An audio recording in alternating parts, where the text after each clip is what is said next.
పిఠాపురం. హ్మ్. పిఠాపురం ఎమ్మెల్యే ఎవరు? Shri deputy CM Pawan Kalyan గారు కదా! అక్కడ స్కూల్లో చిన్నపిల్లల్ని క్యాస్ట్ పేరు మీద ఇబ్బంది పెడుతున్నారు.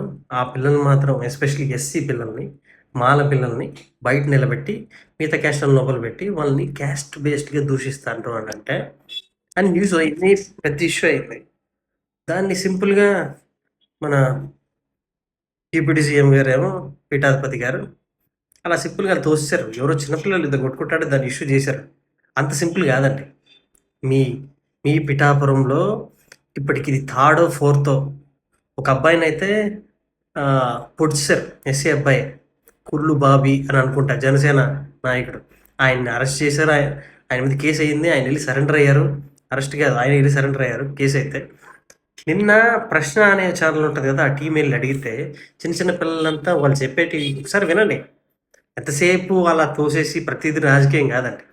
అండ్ దీనికి ఇంకో రీజన్ ఏం తెలుసా? మీరు ప్రీచ్ చేస్తారే సనాతన మీరు అన్అపాలజెటిక్ సనాతని కదా, ఈ సనాతని వాదం తీసుకురావడం వలన ఇలాంటివి ఎక్కువ అవుతాయి.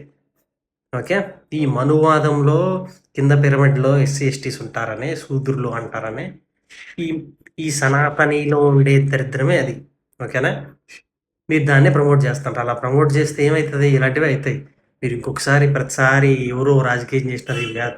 ఎస్పెషల్లీ పిఠాపురంలో ఎందుకు జరుగుతుంది? ఇది థర్డో ఫోర్తో ఇన్సిడెంట్. అండ్ ఇంకొకటి, ఒకసారి నాకు గుర్తున్నంత వరకు ఎస్సీలకి ఎస్పెషల్లీ మాలాస్కి అక్కడున్న సరుకులు అమ్మకండి, షాప్స్ నుంచి టీలు అమ్మకండి అని చెప్పారు. మీరు ఇంకా అదే భ్రమలో తిరిగేసి అన్ని రాజకీయం అనుకుంటే కష్టమే అండి పవన్ కళ్యాణ్ గారు. ఇది కవర్ చేయడానికి ఒక పెద్ద మనిషి, రాజేష్ మహాసేన సంథింగ్, ఆయన ఎస్సీ మాల అనుకుంటా. సో సేమ్ క్యాస్ట్ అని తీసుకొచ్చేసి సో అలాంటి ప్రాబ్లం లేదంటే లేనట్టేనా? ఆడేవాడు జడ్జా?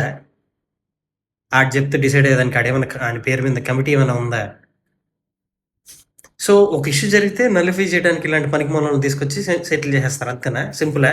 ఆడు చెప్తే నిజంగా అలానే ఉండిట ఆడు ఛానల్ పెట్టుకొని పిచ్చి పిచ్చి మాటలు మాడితే సరిపోతుందా?